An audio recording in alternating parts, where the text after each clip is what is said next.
Welcome to Checking In, a weekly podcast from Hotel Owner, the UK's trusted source of hotel industry news and analysis. Each week we meet a new guest and learn their story, all the highs and lows, triumphs and disasters they've faced and how they got through to the other side. If you like the podcast, make sure to subscribe on whichever podcast platform you listen to. To get more industry insight, head to hotelowner.co.uk and subscribe for unlimited access. If you're interested in sponsoring episodes of the podcast, drop us a line at podcast@hotelowner.co.uk. Hi, I'm Heather, host of this week's Checking In, and today we're speaking to Grant Peires, Communications Director at IDILIQ Group, who has most recently dedicated his work to Kind Holidays, an initiative where hotel space is gifted to families going through unimaginable pain to provide them with a respite and create priceless memories. Grant tells us more about how this initiative works, the impact it has had on some incredible individuals, the ways in which this initiative can boost staff morale and retention, and how other hoteliers can get involved in this worthwhile movement. Hi Grant, thank you so much for joining us.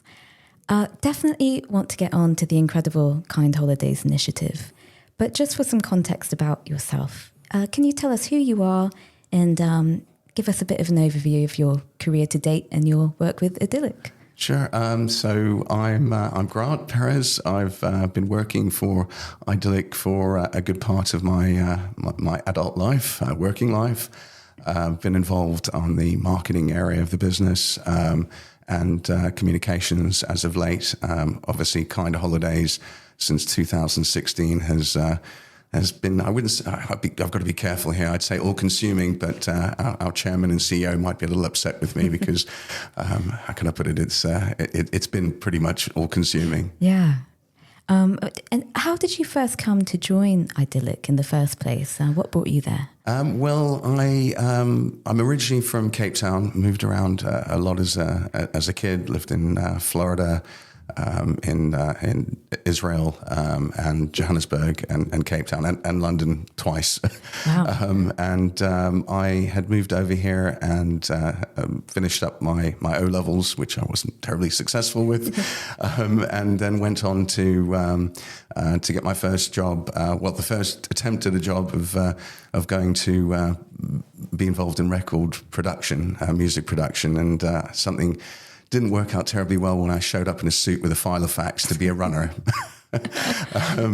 I got a job at a local estate agency in Crouch End in 88, 89, just before interest rates went from 5 to 15%.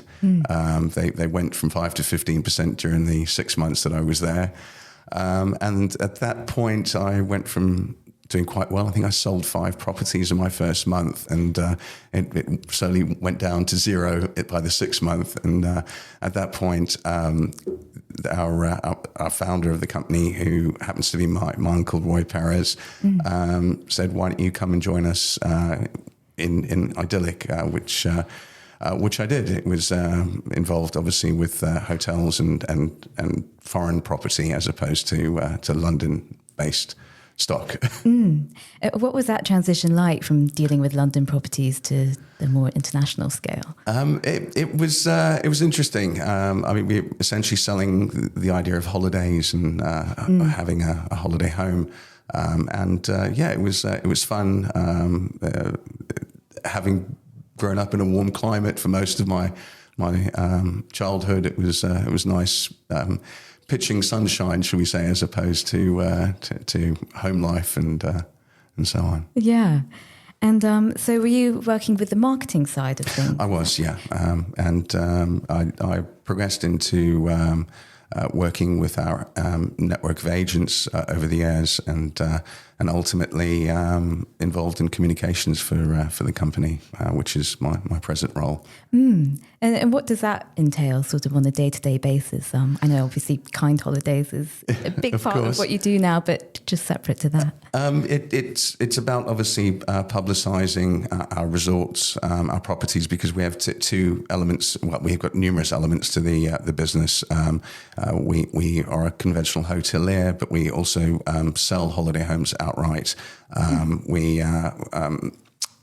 have an agent network, but most of the selling is done internally. We're involved pretty much all the way through from construction to management of the properties, because a large percentage of them people will buy a holiday home from us on a resort environment. So it's essentially a holiday home in a hotel complex, and they have the opportunity to stay there as long as they like, or alternatively for as little as they like. Some people might only holiday 2 to 6 weeks a year with us, and we will rent out and manage the properties on their behalf the rest of the year.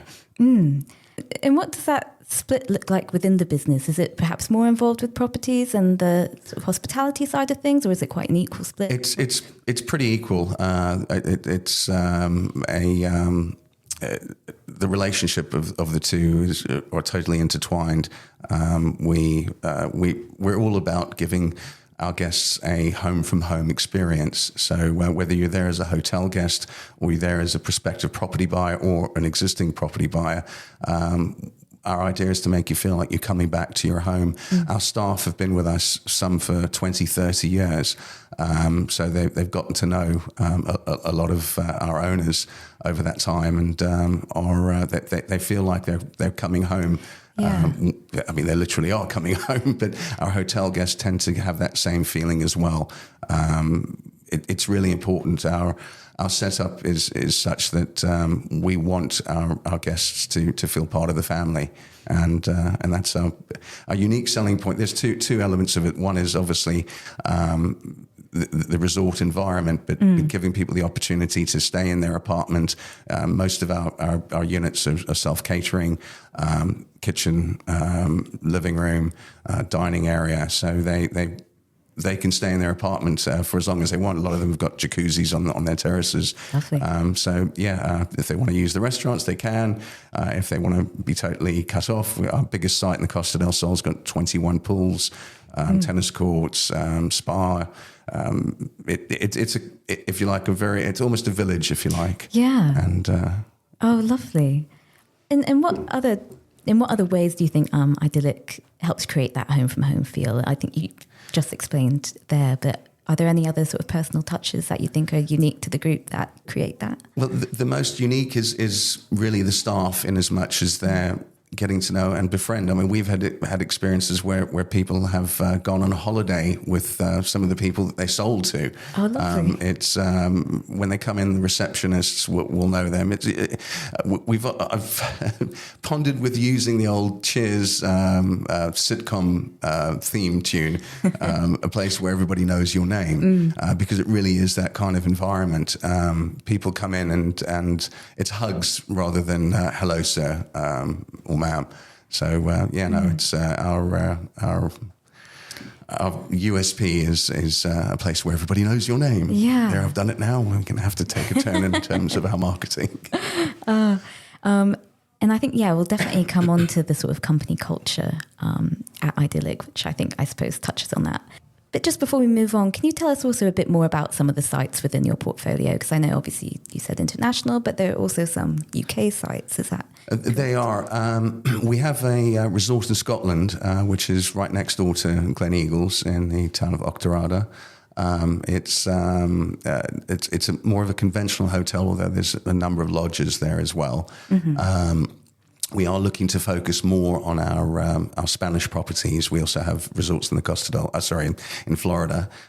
But the UK offering, and I'll get onto that a bit later on, has been particularly useful for guests in kind holidays which aren't able to travel easily. And there's a number of complications with regards to international travel, namely insurance, which hopefully some of the listeners out there will put some pressure on travel insurers to be a bit more reasonable, should I say, in terms of the quotes. Often these holidays that we give out, the free accommodation, and the other half charities will provide the flights, can be dwarfed in terms of the cost versus the insurance, simply because very ill people are, how can I put this in the most correct way, they're charged an astronomical amount, and it just becomes cost prohibitive for them to be able to take up these holidays. So the UK has been useful. We've been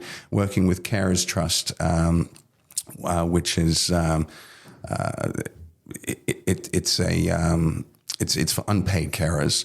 who are essentially taking care of a relative, and that accounts for I think it's around 10 million people in the UK are acting as an unpaid carer in one form or another. It's a huge percentage, and Princess Anne is the patron of that charity and founder.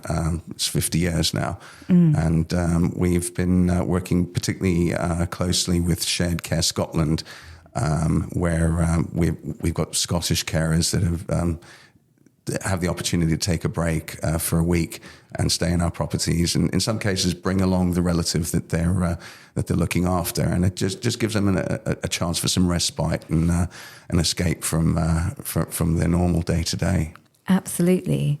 And so for our listeners who don't know, I know we've just talked about it a bit now, but just to sort of zoom out, can you explain what Kind Holidays is and what the initiative aims to achieve and how it works? Well, I'm glad you said initiative, because that's exactly what it is. I would hope, and my dreams are one day that it will turn into a fully fledged charity where hoteliers will all input their properties. There'll be a reservation system that works and is coordinated throughout, and airlines and car hire companies and restaurants, taxi firms, every element of a holiday, I hope one day will be part of it. But for now, I'm essentially out there pitching our hotelier colleagues and competitors on how they could potentially, I wouldn't say copy what we're doing, because the way that we allocate inventory, and I'll explain that a bit further later on, isn't going to be right for everyone. We want people to see the benefits internally. I mean, there's huge upside for hoteliers in terms of forget the PR and the benefits. I mean, for instance, we appeared in Forbes at Christmas time amongst some very big name brands, where the article was about giving what hotels are doing to give back.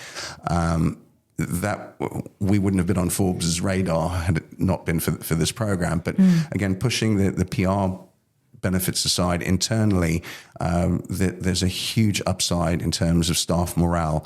You're talking increased productivity, improved recruitment, job retention. People really want to be part of this, and having the opportunity hands-on to be dealing with families that wouldn't financially be able to dream of taking a holiday like this, and seeing the level of gratitude. I mean, you'll never come across more grateful, wonderful guests than the ones that are on this initiative, and the boost to your staff that deal with them hands-on, as well as those that hear about the stories is phenomenal. I'm going to hopefully show you a video in a little bit, but we had two of the people featured in the video staying on site recently, and they did a talk to 300 members of our team, and it was a very emotional situation. In fact, if anybody listening has an opportunity to click on kindholidays.com, the video's there, and I would ask you, please have a look. You'll see the kind of reactions that your staff will get from dealing with these wonderful families. I believe you said it started in 2016. Is that correct? My involvement was in 2016. It started in 2012. I see. Our founder was one of the first donors to Liam Fox's military charity called Give Us Time. Essentially, the Give Us Time gives military personnel and their families, many of them suffering with PTSD or physical injuries, an opportunity to have a break. We were one of the first donors. I think we may have been the first donor to Give Us Time in terms of accommodation, and it was phenomenal. It still is phenomenal, and we continue to work with Liam and Alex, who heads up that charity. In 2016, our founder asked me, essentially charged me with the task of finding other charities, primarily children's charities for kids that are very ill, many with terminal conditions. I went about, that's kind of what I'm hoping to get across today, is it was a bit challenging at first to locate them, particularly where most of our accommodation was abroad. And again, the insurance issue came into play, as well as travel. Flying can be complicated as well. Yeah. We worked very closely with the Cystic Fibrosis Holiday Fund. CF, fortunately, it was a condition, it's still a condition, but it was a condition where the average lifespan was about 30 years, up until the pandemic, where these amazing miracle drugs were given by the NHS to CF sufferers, and hopefully now they'll be able to live a normal length of life, 70, 80 years. But up until that point, it was an awful condition where CF sufferers were not able to mix with each other because they could cross-infect. It's a lung condition where overproduction of mucus, it involved 2-3 hours of therapy every day just to clear their lungs, months in hospital every year. Parents in many cases were unable to work because it involved so much hands-on time needed, and subsequently you ended up in a situation where intelligent, articulate people that would be out there earning a really good crust were living, I wouldn't say impoverished, but certainly close to it. And the idea of a holiday was the furthest thing from their mind. But I've sort of gone off piece here. But the idea was, with CF sufferers and their families, flying is a challenge because in many cases they need oxygen on board planes, which can be quite complicated. We worked for a long time with the Cystic Fibrosis Holiday Fund, which subsequently shut because the majority of CF sufferers now are able to live full and relatively healthy lives. But during that time, it was the most incredible experience, and getting to know some of them and seeing the effects that these holidays had, both emotionally but also physically, being out in the sun, the opportunity to be able to breathe properly without the stresses and strains and hospital appointments and so on that they normally put through. And when you first came on board and were tasked with making these partnerships, what other sort of challenges did you come across, and how did you overcome that, and sort of learning how to deal with all those different components, some of them that you've just mentioned? What was that like? The initial challenge was finding charities that could make use of our space, particularly the international space. I went onto a website called Charity Choice, which has it's essentially a collection of all the charities throughout the UK. You can put in search filters. I put in holidays and children, and I then use the old-fashioned method of calling them up and have a look at their websites. In some cases they didn't have sites, and then get talking to them and make the offer of free space at our resorts. It took a good month and a half, and I'm able to fast track that now for other hoteliers listening. On our site, we have a list of charities that are interested in space within the UK as well as space abroad, along with the email address of the contact at that charities. So again, hoteliers that are looking to get involved and donate space in their own properties can locate the names of other charities that we've been dealing with. Go onto Charity Choice, go onto to Google and put in the criteria that they're looking for. But the charities that we currently work with are very happy and would be incredibly grateful for any donations that other hoteliers can make. I think if you wouldn't mind, I have a short video which I would hope that anybody listening would listen to and ideally even click on and see the visuals. But initially, let's play the audio part for them, and it will give a very good idea as to what we're trying to achieve, what the initiative's all about, and some of the people involved with it. Hello. I just wanted a little bit of your time to tell you about a brilliant idea from IDILIQ Hotels and Resorts. It's already earned some pretty high-profile support, including from HRH, the Princess Royal. It's a charity initiative based on using empty hotel rooms for the benefit of some very special families to give them a little bit of respite. We're hoping that other hotels might join in and open their doors and offer a bit of free accommodation. I can tell you that it's meant a huge amount to the IDILIQ team already. The project has brought them a sense of pride, a sense of purpose that has gone right through the hotel receptionist up to its founder. So, holidaymakers, what I'm asking you to do is please, would you forward this video to your favourite hotels? And it kicks off with what the Princess Royal wrote in support. As president of Carers Trust, I've seen the significant improvement to both the physical and psychological well-being of carers after a respite break.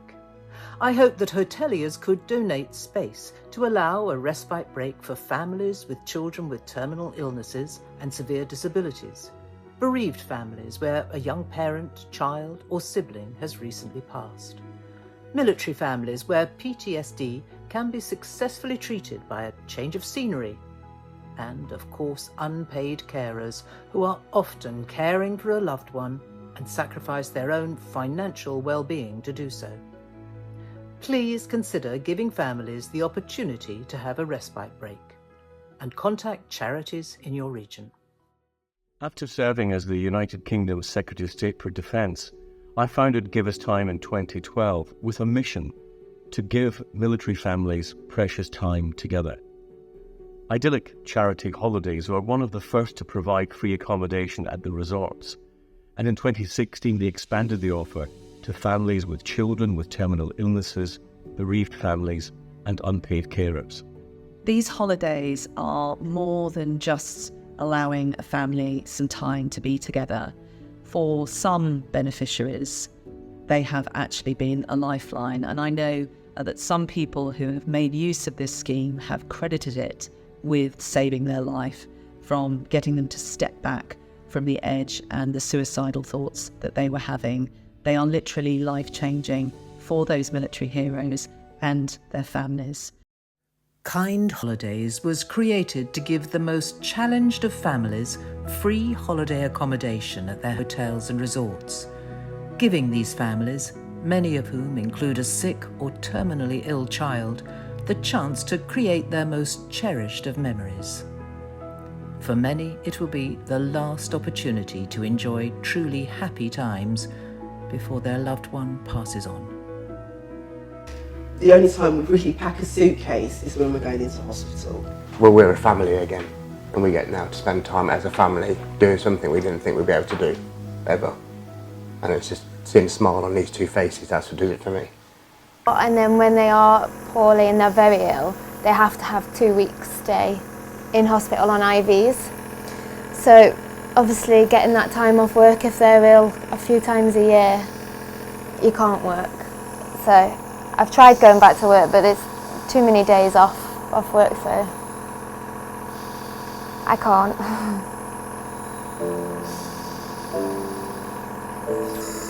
They're allowed to have a break and just enjoy a bit of family life.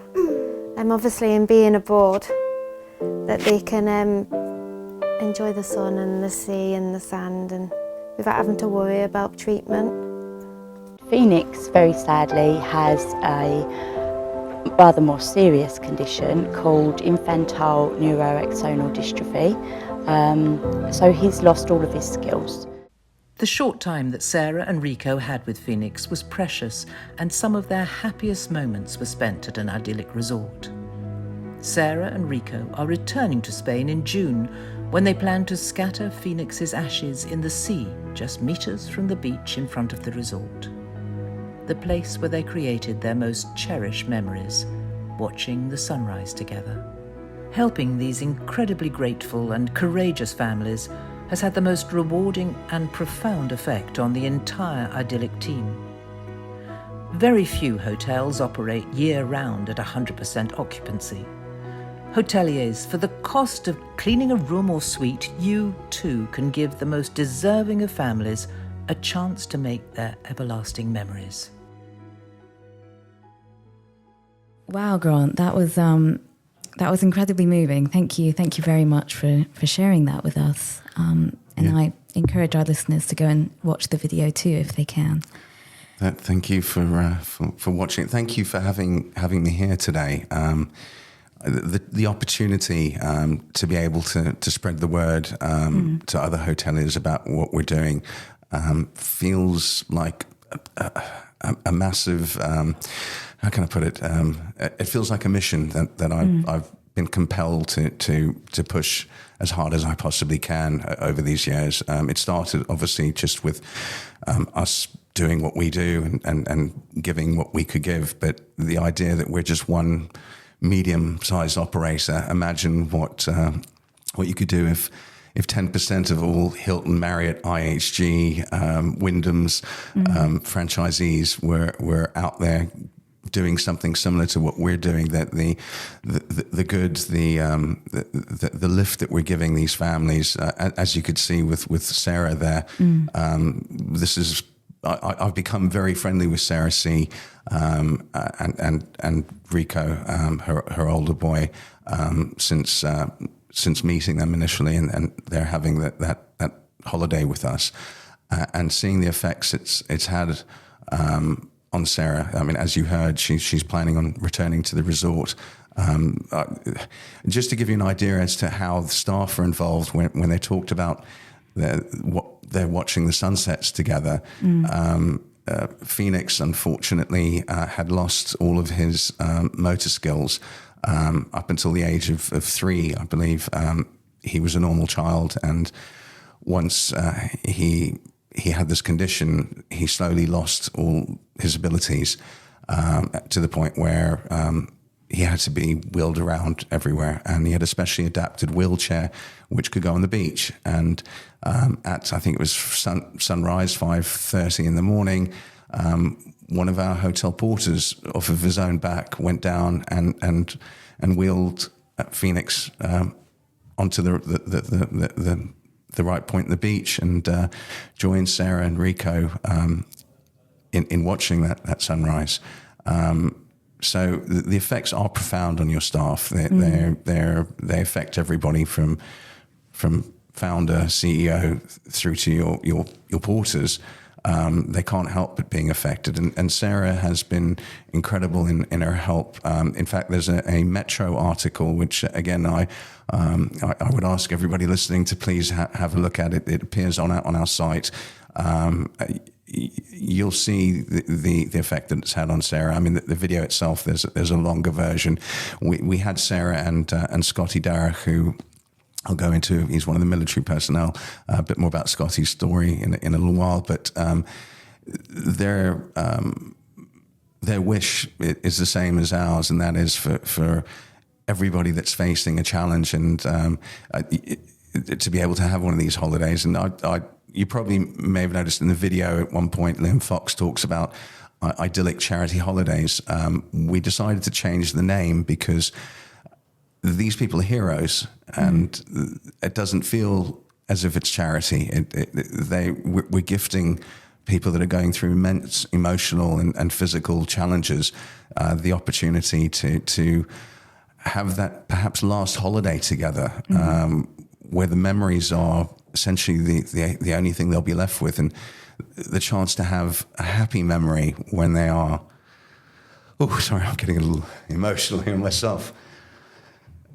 Giving them the chance to make those memories is so important for their ongoing well-being, and the chance to spread the kindness. We're coming up to World Kindness Day on the 13th of November, which is essentially why I'm here. We launched our site, or soft launched the site about 2 months ago, and have slowly been building up the content and refining it and getting it to the point where we hope that many people will go to it as a sort of there's a DIY PDF on there for how hoteliers can go about emulating what we've done, or in their own way, of course. I'll just give you an example of that. We typically, I just, in August, dealt with what we call our space management section, where we allocated. I'll speak to the charities, find out what their wish list is for the new year, where they want to stay, what times of the year, i.e. during school holidays or in term time, and I'll then coordinate with them, and I then essentially do my favorite thing of the year, which is where I play Father Christmas and give out the space to the different charities.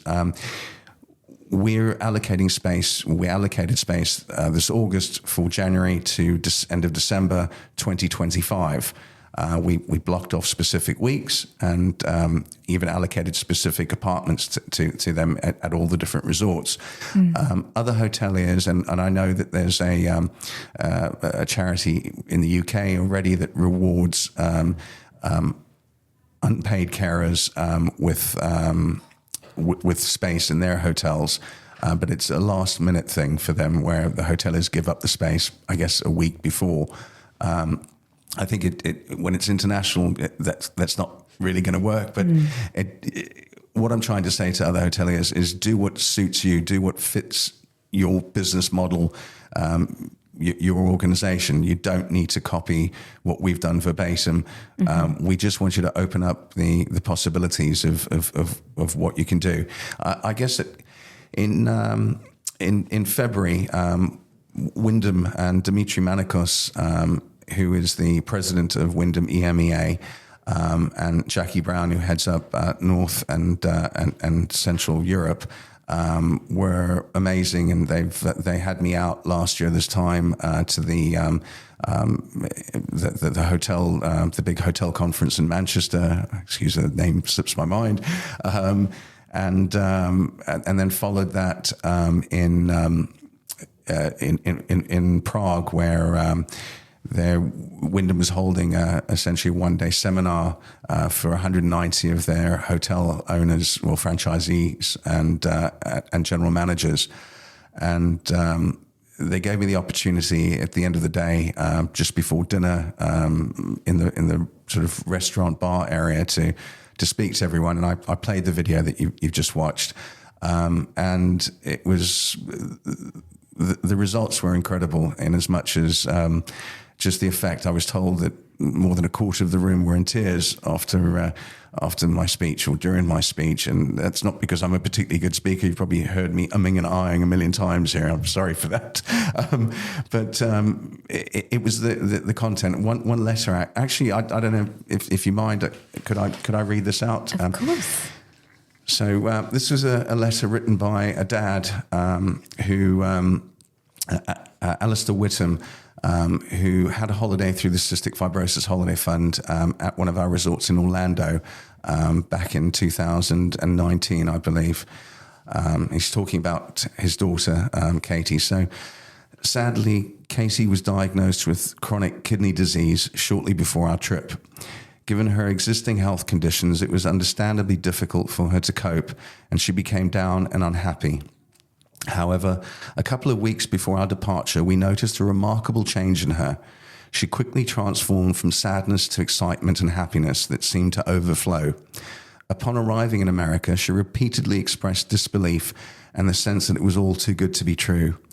Every day of the holiday was filled with activities, sights, and joy. Katie, who's usually shy and hesitant, blossomed before our eyes. She fearlessly went on rides she would never have considered, surpassing our energy levels. We can honestly say that we have never seen her so relaxed, enthusiastic, and genuinely happy. The memories we created as a family during those 2 weeks are beyond precious. They serve as a reminder to Katie and all of us that life extends far beyond hospitals, medicines, and treatments. In the difficult days that undoubtedly lie ahead, we will cherish the moments when we laughed until we cried, got soaked on rides, witnessed breathtaking fireworks, evaded zombies through the streets of Universal Studios, and watched the sunset on the most beautiful beach we have ever stood on.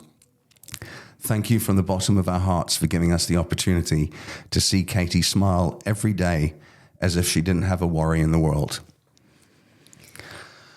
Gosh, yeah. It's how incredible and powerful to see that first-hand impact. You can't put a price on a reward like that. It fills the soul. So going back, I read that letter as part of my speech in Prague, and at the end of the speech, I was then sort of canvassing the room, trying to find other hoteliers that would join us.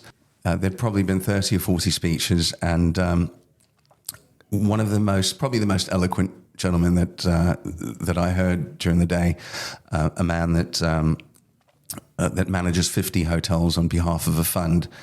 I approached him. He was standing at a sort of bar type table, chatting with three other chaps, and I pulled him away. And as I pulled him away, this is a man in his probably early 60s, incredibly accomplished, eloquent, knowledgeable, successful, and he started to crack. His voice broke, and he said to me, I wasn't gonna approach you, but as you've come to me, my wife and I lost our 17-year-old to cerebral palsy last year, and we're devastated, obviously.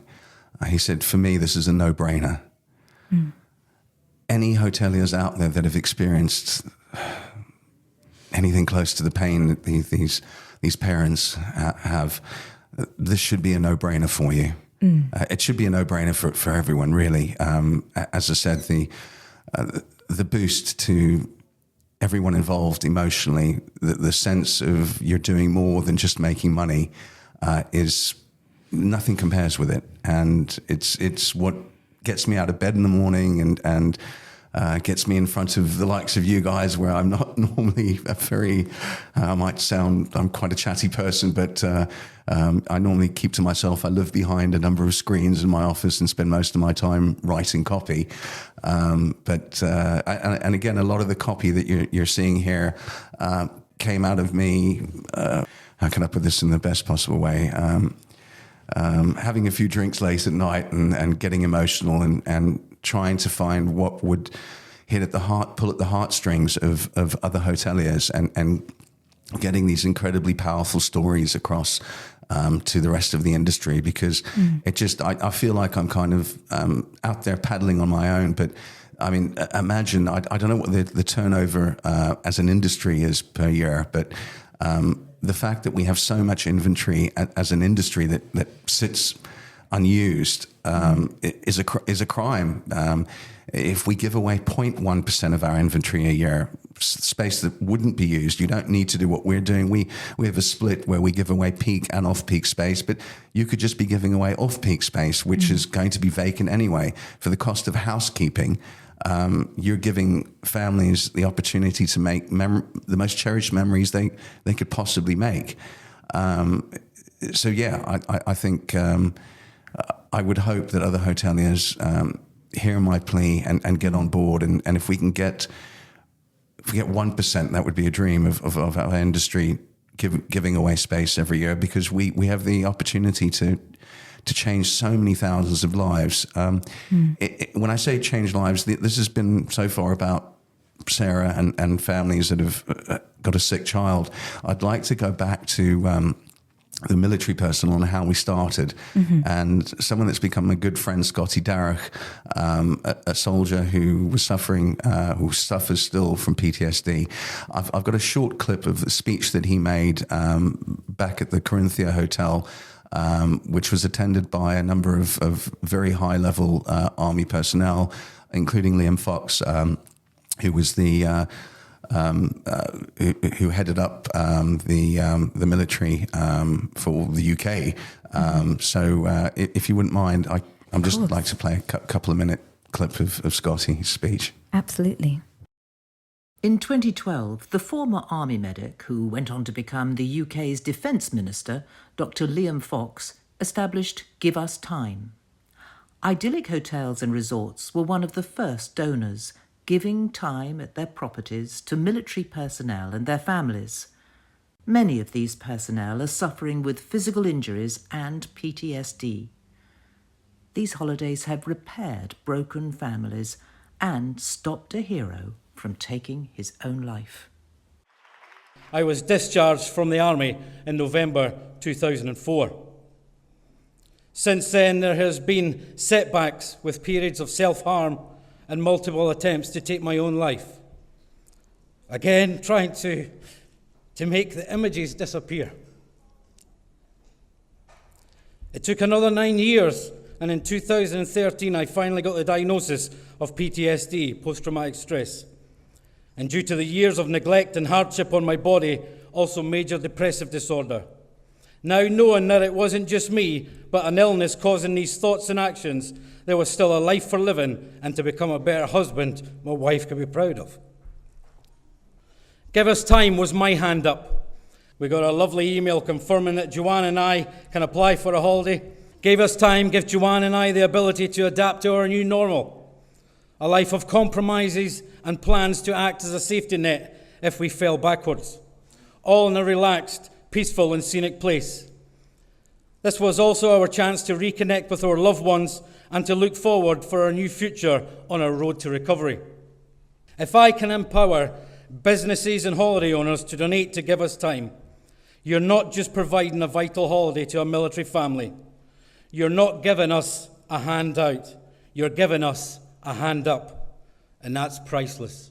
Thank you.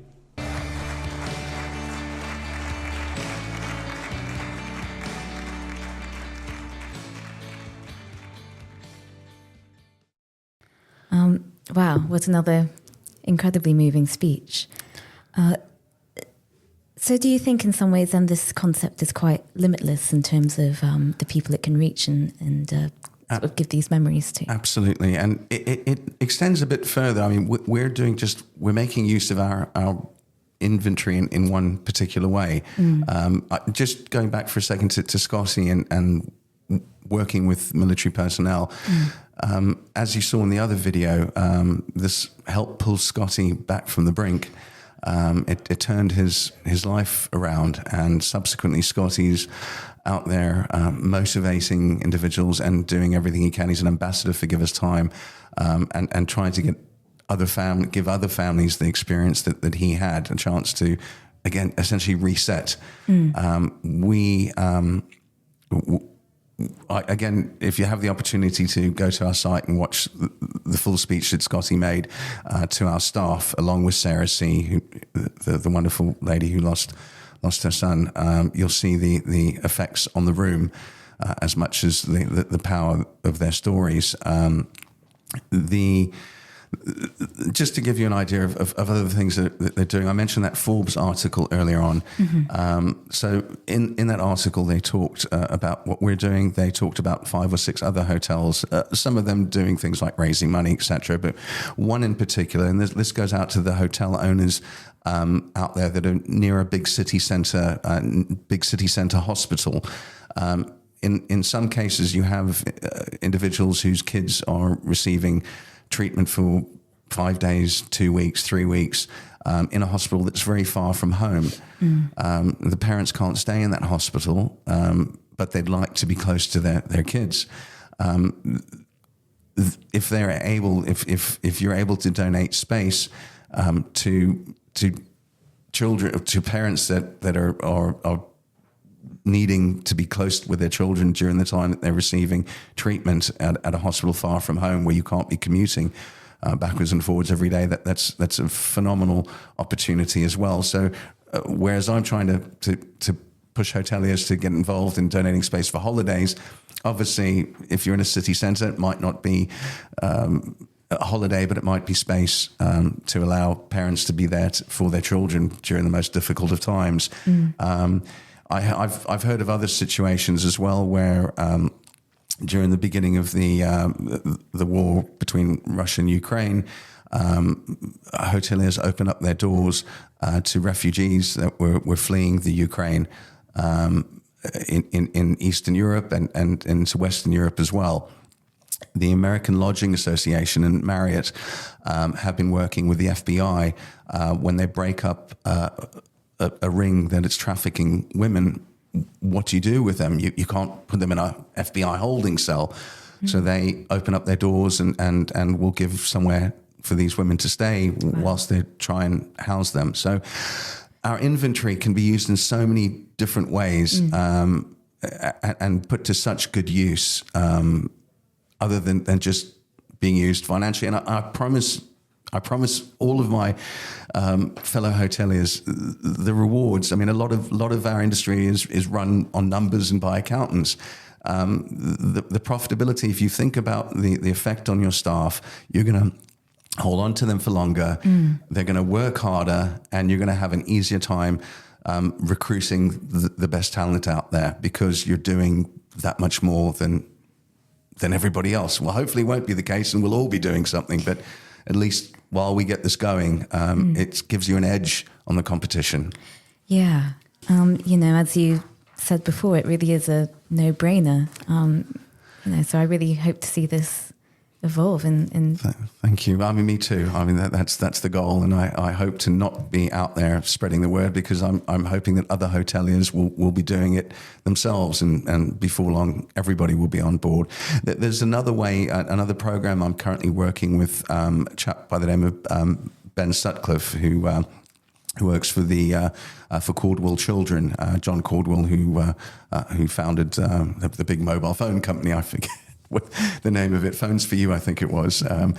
Ben is the Director of Executive Projects, and we're looking to, in fact, I've allocated some space for them for next year, where the charity concentrates on autistic kids, and giving autistic children, not children, but young adults, 18, 19 years of age, the chance to go abroad to our resort, the Costa del Sol, and spend 4 hours per day for 4 days of the 7 days that they're there, working in the different departments, whether it's housekeeping, reception, restaurants, getting a flavor of what it's like to work in the hotel industry, and build something for their CV as well, and hopefully find an area, a niche within hospitality that they really enjoy and that they can contribute towards.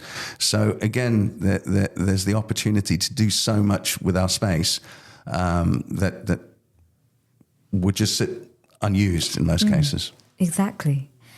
And so sort of looking to the year ahead, where would you like to see Kind Holidays in a year's time, would you say? Where would you like to see it go from there?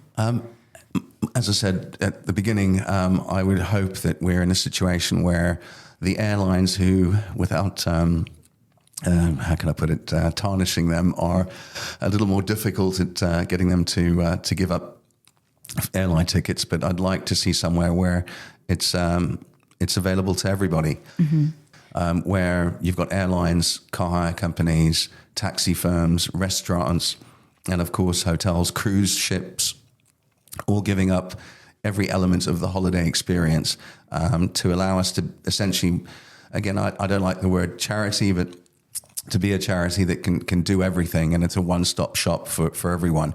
When I say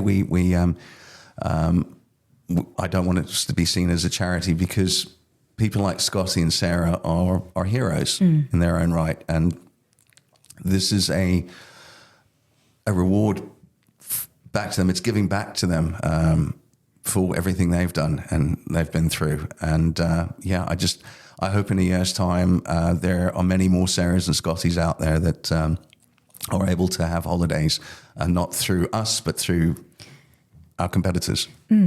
And I think that's the beautiful thing, that it's such a collaborative mission.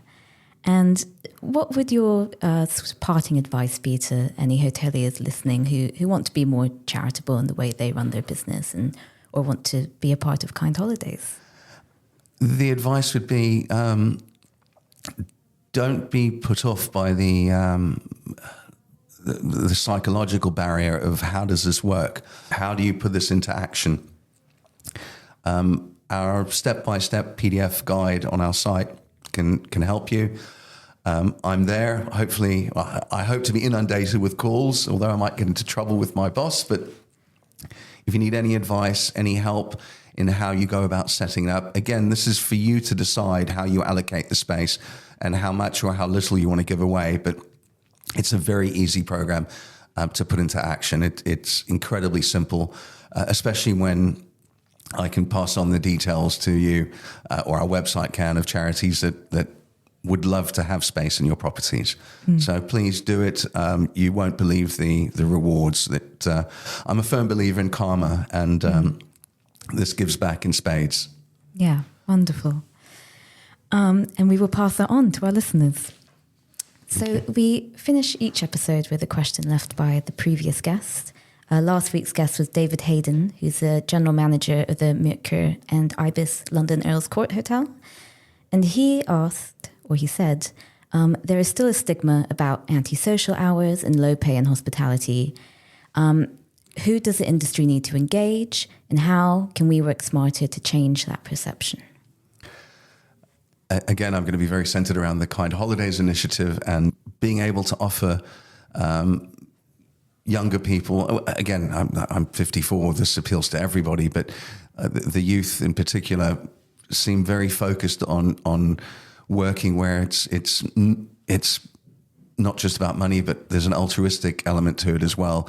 And being able to show them that we have huge hearts in this industry and how we can give back and give the most valuable time that families could potentially have. I mean, this is also used as we work with a number of children's hospices. And again, because of the fact that our properties by and large are abroad, it's very difficult, particularly at end of life, for these families to travel. So we would... we're giving breaks away to families, to parents and siblings that have lost a child, a chance to not to heal, but to escape the awful trauma that they've just been through. And knowing that we're helping people in this way, knowing that you could be helping people in this way, and the company that you're working for is helping people in this way, is a great reason to join them. So go and find a company that's doing what we're doing and join them rather than one that isn't. That would be my advice. Absolutely. And finally, Grant, do you have a question for our next guest?